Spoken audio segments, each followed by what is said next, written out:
My father never complained. That is the first thing you need to understand. He never said he was tired. Never said it was too much. Never once told me what it was costing him. When I was 7, I thought all fathers left before sunrise and came home after midnight. I thought all fathers smelled like engine oil and dish soap and cold air. I thought it was normal for a man to fall asleep sitting up at the dinner table, fork still in his hand. I didn't know he was working 3 jobs. I only knew he was never home. In the mornings, I would wake up to the sound of the front door clicking shut. Not loudly, gently, as if he didn't want to disturb my dreams. I would run to the window sometimes and see him walking down the street in the dark, shoulders slightly bent, lunchbox in hand. He worked construction during the day, delivered groceries in the evening, cleaned offices at night. I didn't learn that until much later. As a child, I only knew that my mother would place a plate in the microwave every night around 10:30 and say, "Your father will eat when he gets home." Sometimes I would wait up for him. Most nights I couldn't. I used to think he chose work over us. I was wrong. He chose us over himself.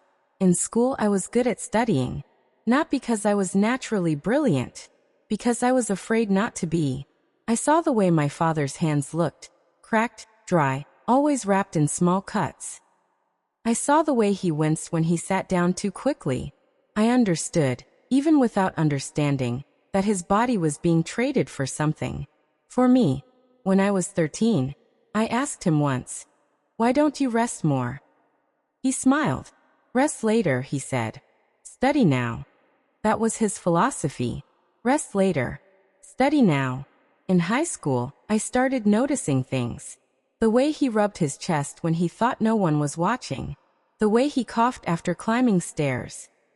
The way he sometimes stared at nothing for long moments, as if calculating how many more years his body could keep up. But whenever I asked, he brushed it off. "I'm strong," he'd say. "Stronger than I look."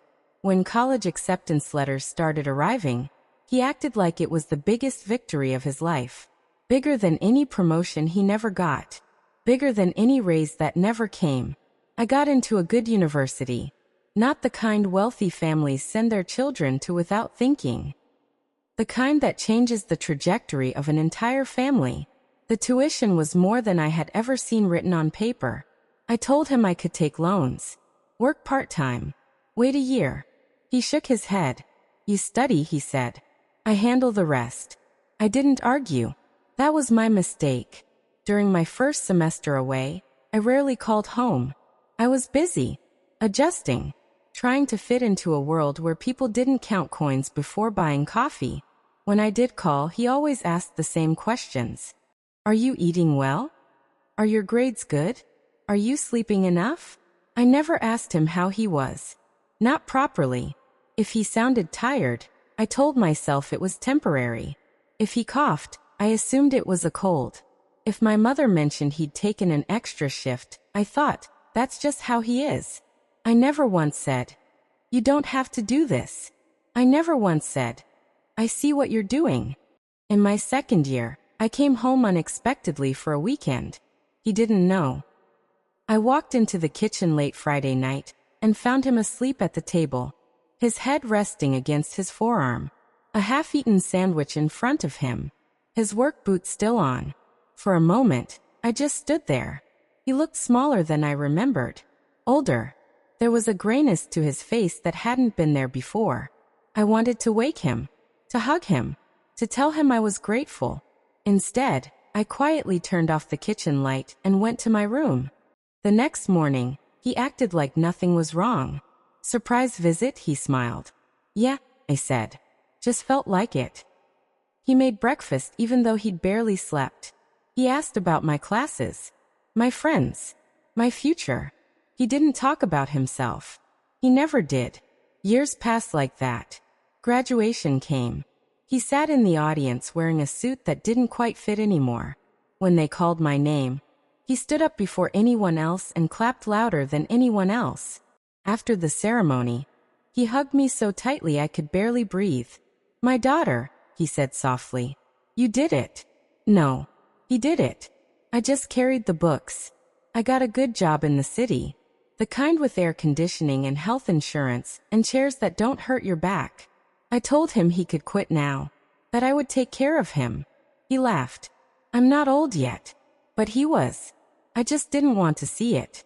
Then one afternoon, I got the call. It was my mother. Her voice was shaking. He collapsed, she said. At work. Everything after that felt like moving underwater. Hospital corridors. Machines beeping.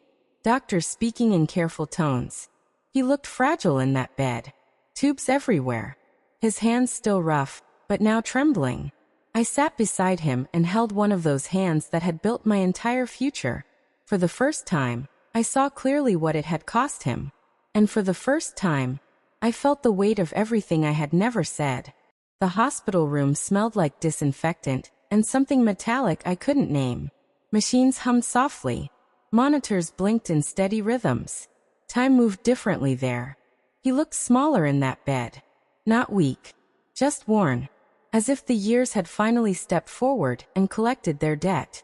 His eyes opened slowly when he heard my voice. You came, he whispered.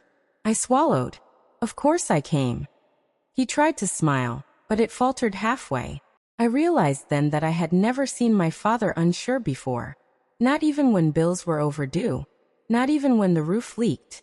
Not even when he worked nights in winter so cold his hands bled. But here in that bed he looked uncertain. Like he didn't know if he had done enough. The doctor explained it in careful words. Exhaustion layered over years. A heart strained beyond its limits. Stress that had never been allowed to rest. His body has been running on reserve for a long time, the doctor said gently. Reserve. That word lodged itself in my chest. He had spent his reserve on me. I sat with him through the evening. My mother stepped out to speak with nurses. The room grew quiet except for the slow beep of the monitor. He looked at me. Work going well? He asked. Even now? Even here? I nodded. Yes. Good, he said. That's good. There was so much I wanted to say. So much. But the words felt heavy. Awkward. Unfamiliar. We were not a family that said big things out loud. We showed love in packed lunches. In fixed appliances. In quiet sacrifices. Not in words. He shifted slightly and winced. I'm sorry, I blurted out. He frowned faintly. For what? For not visiting more. For not calling enough. For not noticing. His hand tightened around mine. You studied, he said. That was your job. Tears burned behind my eyes. No. Iwis parat. You worked. That was yours. And I never even asked if you were okay. He looked confused by that. Almost surprised. Why would you ask? He said softly. A father is okay when his child is okay. That broke something in me. Because I had been okay. Comfortable office. Stable salary. Weekends free. While he had been giving pieces of himself away in fluorescent-lit rooms at midnight. I leaned closer. You don't have to be strong all the time, I said. He smiled faintly. Too late for that. The days blurred together. Tests. Results. Specialists. More careful words. He improved slightly at first. Enough to sit up. Enough to joke weakly about hospital food. Enough to convince us he'd recover fully. But recovery has a way of pretending before it decides. One evening, after my mother went home to rest, I stayed alone with him. The sun was setting through the small window. Orange light stretched across the floor. He seemed thoughtful. You remember the red bicycle? He asked suddenly. I blinked. The one you fixed for me? He nodded. You fell so many times learning to ride it. I wanted to run behind you forever. But at some point, I had to let go. His breathing was slower now. I didn't want to let go, he continued. But I knew if I didn't, you'd never learn to balance. I squeezed his hand. I'm balancing, I said. Because of you. He closed his eyes briefly, as if that satisfied something inside him. I didn't want you to see me tired, he said after a moment. A child shouldn't worry about that. I wasn't a child, I said. Not for a long time. He didn't answer. The machines continued their steady rhythm. There was a long silence between us. And in that silence, I realized something terrifying. I had never told him. Not once. Not properly. I had said thank you for things. I had hugged him on birthdays. I had sent gifts when I started earning. But I had never looked him in the eye and said the words. Maybe I thought there would always be time. Maybe I thought fathers were permanent. The nurse came in to check his vitals. She adjusted something quietly and left. He looked at me again. Tired, he murmured. Rest, I said softly. He closed his eyes. I sat there watching him breathe. Inhale. Exhale. Pause. Inhale. I leaned closer, my voice barely above a whisper. There's something I need to tell you, I said. But he didn't open his eyes. And suddenly I was afraid. Not of losing him.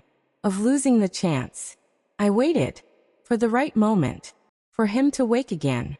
For the timing to feel perfect. I didn't know that perfect timing doesn't wait. Hours passed.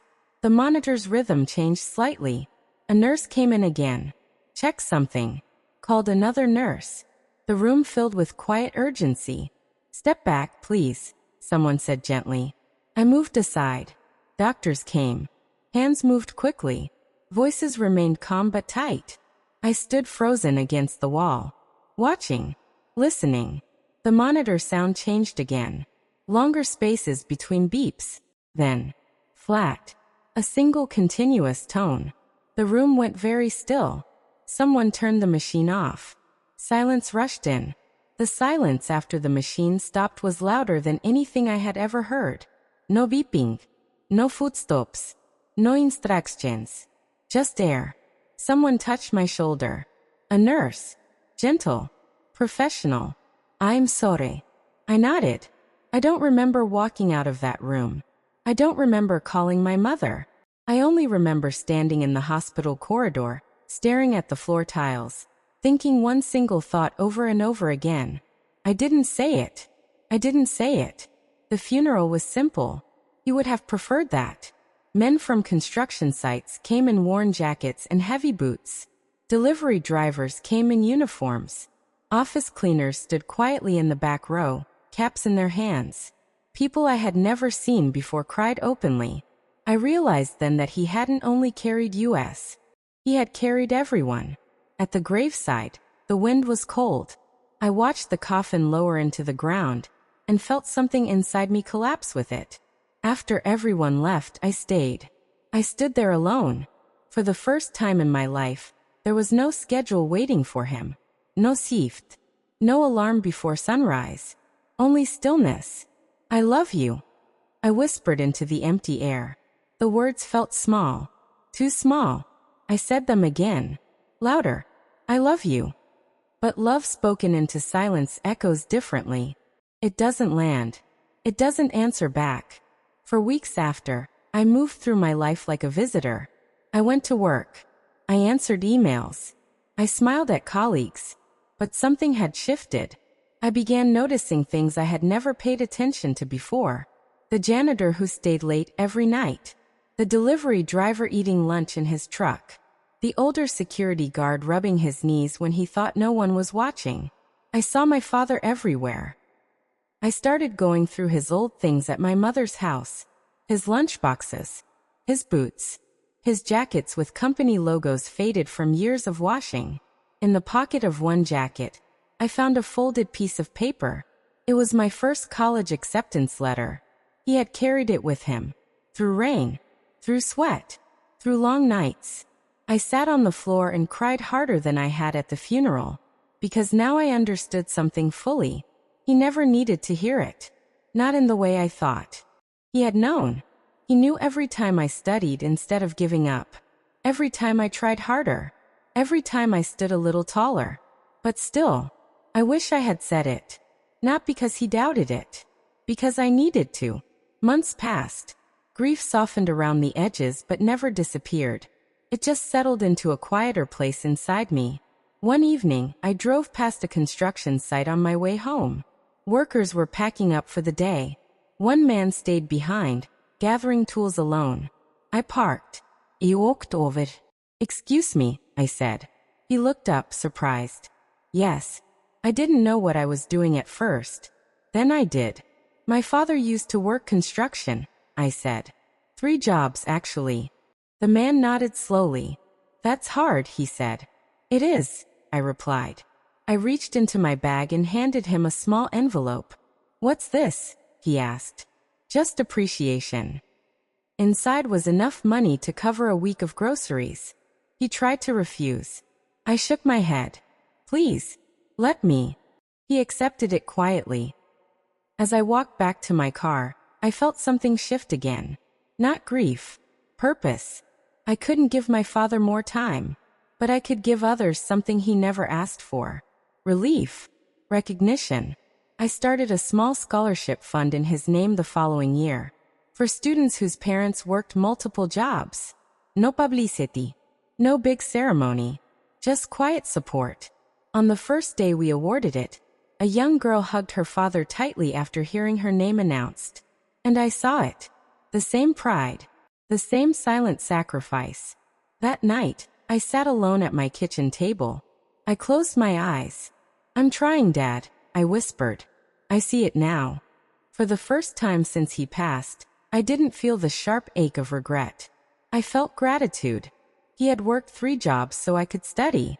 I waited too long to say I loved him, but I live in a way that says it now. Every day. And maybe that counts.